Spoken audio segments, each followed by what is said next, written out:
Hello everyone, welcome to learn अभी extra. I am Shivani Chauhan. इस video में हम लोग क्लास 9 साइंस की बुक का chapter 5 the fundamental unit of life cell, ये इसके हम नोट्स देखने वाले हैं।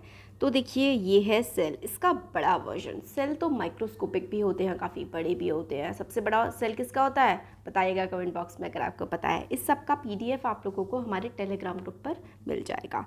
तो सेल क्या होता है? Cell is defined as the structural and functional unit of life. तो सेल होता है स्ट्रक्चरल और फंक्शनल यूनिट हमारी ज़िंदगी की, हमारी लाइफ की जो स्ट्रक्चरल और फंक्शनल यूनिट है ना, उसी को हम लोग बोलते हैं सेल। ये तो इसकी डेफिनेशन हो गई। अब देखो, ये जो ब्रिक होती है इस तरीके से, हमारी जो ईंट की दीवार होती है, ये सेल होती है, ये भी सेल्स होते हैं। और जो अनियन पील यानी कि जो वो होती है ना, प्याज का छिलका, अगर आप लोग माइक्रोस्कोप के अंदर देखेंगे तो इस तरीके का आपको दिखाई पड़ेगा, इस शेप का, ये भी सेल है। Cell is called structural unit because body of all organisms is made up of cells. तो सेल को हम लोग स्ट्रक्चरल यूनिट इसलिए बोलते हैं क्योंकि जितने भी ऑर्गेनिजम्स हैं सबकी बॉडी सेल्स की बनी हुई है। It is the functional unit of life. ये क्या है? फंक्शनल यूनिट है। सेल हमारी लाइफ के फंक्शनल यूनिट हैं because all the functions of body, psychological, biochemical, genetic and other functions are carried out by cells. तो सेल जो है वो फंक्शनल यूनिट है हमारी लाइफ की, क्योंकि जितने भी हमारी बॉडी के फंक्शंस होते हैं, चाहे वो फिजियोलॉजिकल हो, बायोलॉजिकल हो, चाहे जेनेटिक हो, सारे के सारे फंक्शंस हमारी बॉडी में हमारे सेल ही करते हैं। यानी कि हमारे शरीर में ना जो भी काम चल रहा है सब कुछ सेल्स में ही हो रहा है। सेल की डिस्कवरी किसने की थी, खोज किसने की थी? तो रॉबर्ट हुक जो है उसने सेल की डिस्कवरी की थी। और अर्ली माइक्रोस्कोप, कैसे सेल की डिस्कवरी? सेल तो बहुत छोटे होते हैं, बिना माइक्रोस्कोप के तो दिखेंगे नहीं, तो माइक्रोस्कोप से ही इसकी डिस्कवरी की गई थी। First drawing of cells. तो इस तरीके से रॉबर्ट हुक ने जो है इसकी सेल की डिस्कवरी की थी। रॉबर्ट हुक मतलब, ठीक है, इस तरीके से इन्होंने सेल्स जो हैं वो ड्रॉ किए। देखिए ऐसे दिख रहे हैं, इन्होंने इसकी ड्राइंग बनाई थी। रॉबर्ट हुक ने सेल को सेल क्यों कहा? क्योंकि he name them after monastery cell. Monastery जहाँ पर जो सेंट वगैरह रहते हैं उनमें जो सेल होते हैं इस तरीके के, देखिए ये जो होते हैं ना सेल, इनके नाम पर ही इन्होंने जगह जो होती है रहने की, उसको सेल कहते हैं, उसके नाम पर ही रॉबर्ट हुक ने जो ये छोटी छोटी चीज़ें कुछ दिख रही थी इनको सेल नाम दिया। अब एंटोन वेन ल्यूवॉक के बारे में, इन्होंने cell first describe living cells as seen through a simple microscope. तो इन्होंने सिंपल माइक्रोस्कोप से सबसे पहले सेल को देखा था एंटोन वेन ल्यूवॉक ने। तो इन्होंने काफ़ी सारी चीज़ों को इन्वेस्टिगेट किया था, जैसे कि बैक्टीरिया, यहाँ पर देखिए, हाँ, इन्होंने इन्वेस्टिगेट किया था बैक्टीरिया को, प्रोटिस्ट को, और स्पर्म सेल को, ब्लड सेल को। ब्लड सेल और स्पर्म सेल जो है ऑटोवन थे, इन्होंने ही सबसे पहले डिस्कवर किया था। तो blood cells was the first to see, ये जो थे ना ऑटोवन, इन्होंने ही सबसे पहले ब्लड सेल्स को और स्पर्म सेल्स को एनिमल्स में देखा था। ब्लड सेल को, नीमोटॉड्स को, जो कि राउंड वॉर्म्स होते हैं, ये सारी की सारी चीज़ें एंटोन वेन ने ही सबसे पहले डिस्कवर की थी। अब आता है रॉबर्ट ब्राउन के बारे में। इन्होंने नोटिस किया था, notice that pollen grains in water जिगल्ड around, called Brownian motion, discovered the nucleus. इन्होंने, किसने न्यूक्लियस की डिस्कवरी करी थी? रॉबर्ट ब्राउन ने। और इन्होंने देखा था कि जो पोलन ग्रेन्स हैं वो ऐसे ऐसे जिगल करके, मतलब ऐसे करके हिल के मूव करते हैं, इसलिए जो ये मूवमेंट होती है जिगल वाली, इसको ब्राउनियन मोशन का नाम दिया गया। और इन्होंने न्यूक्लियस की डिस्कवरी भी करी थी।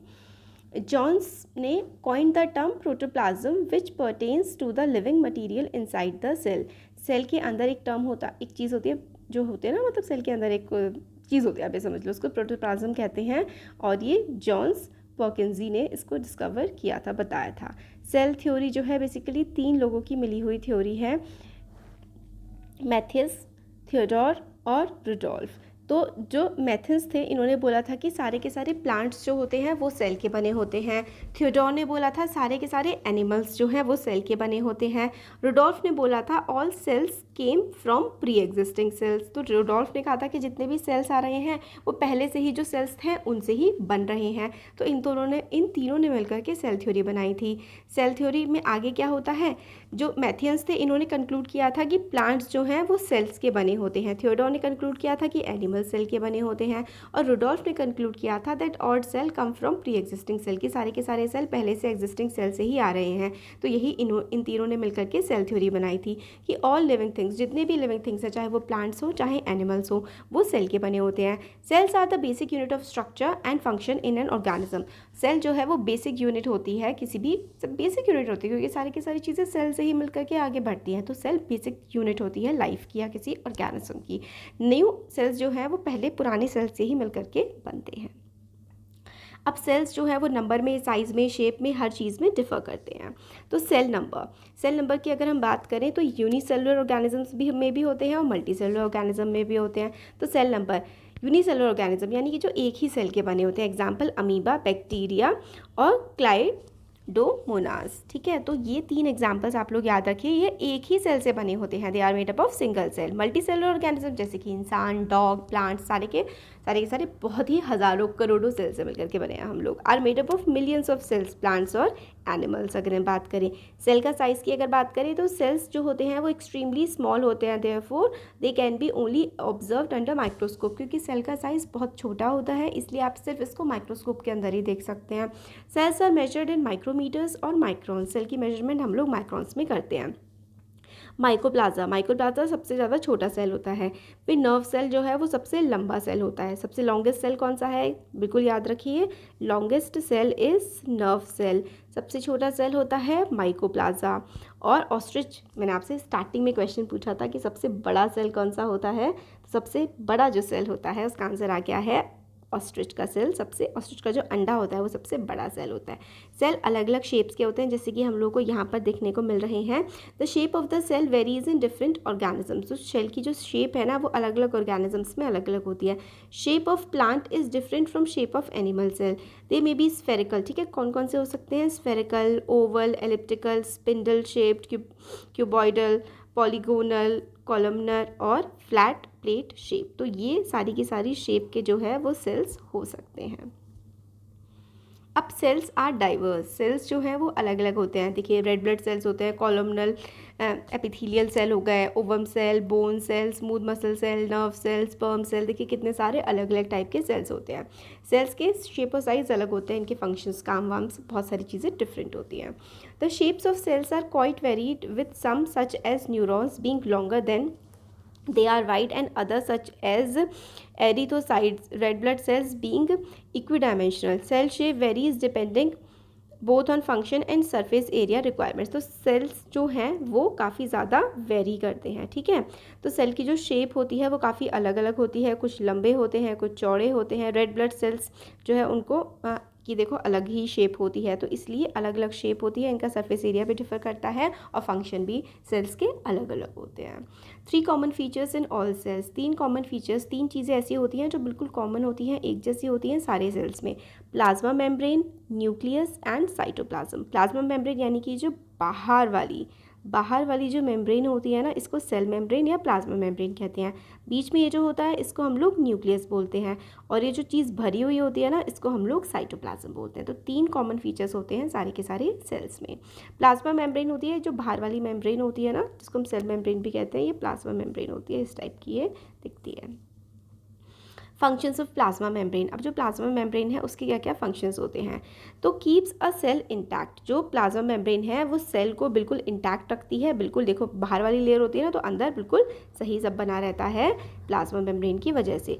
एक बैरियर, क्योंकि बाहर की तरफ होती है तो मतलब अंदर की चीज़ों को प्रोटेक्ट भी करके रखती है। Regulate transport in and out of cell. Selectively permeable भी ये होती है कि अंदर क्या चीज़ जाएगी सेल के अंदर और क्या चीज़ बाहर आएगी, इस चीज़ का भी ध्यान जो है रखा जाता है सेल मेम्ब्रेन या फिर प्लाज्मा मेम्ब्रेन के द्वारा।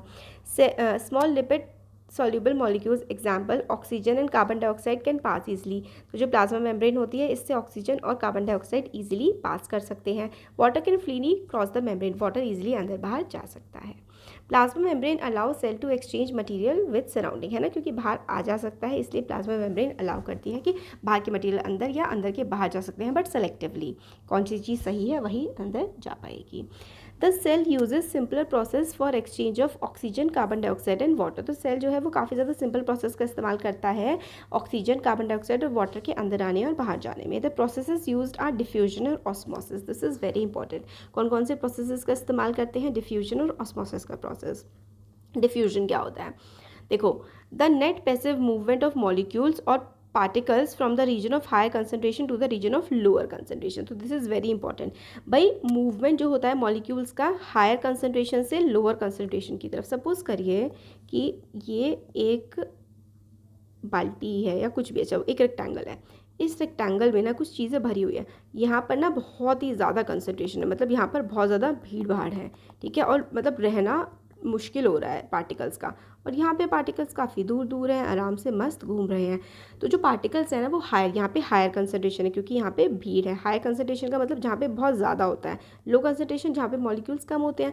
तो मॉलिक्यूल्स हाई से लो कंसनट्रेशन की तरफ मूव करते हैं क्योंकि यहाँ से भीड़ है, यहाँ से थोड़ा सा इधर शिफ्ट हो जाएंगे ताकि सब आराम से घूम सके। तो जो पार्टिकल्स का मूवमेंट होता है या फिर मॉलिक्यूल्स का मूवमेंट होता है वो हाई कंसनट्रेशन से लोअर कंसनट्रेशन की तरफ होता है, ठीक है। डिफ्यूजन, ये देखिए सेल का एक्सटीरियर, सेल का इंटीरियर, सेल के बाहर वाला, सेल के अंदर वाला, फिर सेल वॉल होती है। तो यहाँ पे अगर हायर कंसनट्रेशन है, यहाँ पे लोअर कंसनट्रेशन है, ठीक है। तो हायर से लोअर कंसनट्रेशन की तरफ मूवमेंट होता है। अब ऑस्मोसिस क्या होता है? मीनिंग ऑस्मोसिस का बेसिकली जो मतलब होता है वो होता है पुश करना या फिर धक्का देना। In biology the net movement of water molecules through the cell membrane from an area of higher to area of lower water potential. तो यहाँ पे पानी की केस आ जाता है कि भाई अगर ज़्यादा पानी इधर है, यहाँ पे कम पानी है, तो ज़्यादा से कम पानी की तरफ जाएगा। तो ऑस्मोसिस में हम लोग लिक्विड या फिर वाटर की बात करते हैं, ठीक हो गया। तो यहाँ पर हम लोगों ने ये देख लिया ऑस्मोसिस का पूरा, ठीक है। अब डिफ्यूजन और ऑस्मोसिस में क्या क्या डिफरेंसेस होते हैं यहाँ पर देखते हैं। तो डिफ्यूजन में क्या होता है? Solute molecules move from higher to low concentration.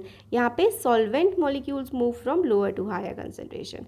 Solute और सॉल्वेंट, सॉल्वेंट वो होता है जिसमें चीज़ घुलती है, सॉल्यूट होते हैं मॉलिक्यूल जिसको घोला जाता है, जैसे कि चीनी और पानी की अगर हम बात करें तो पानी जो है वो सॉल्वेंट होता है और चीनी सॉल्यूट होती है। तो डिफ्यूजन में सॉल्यूट का मूवमेंट होता है यानी कि जैसे चीनी का, ठीक है।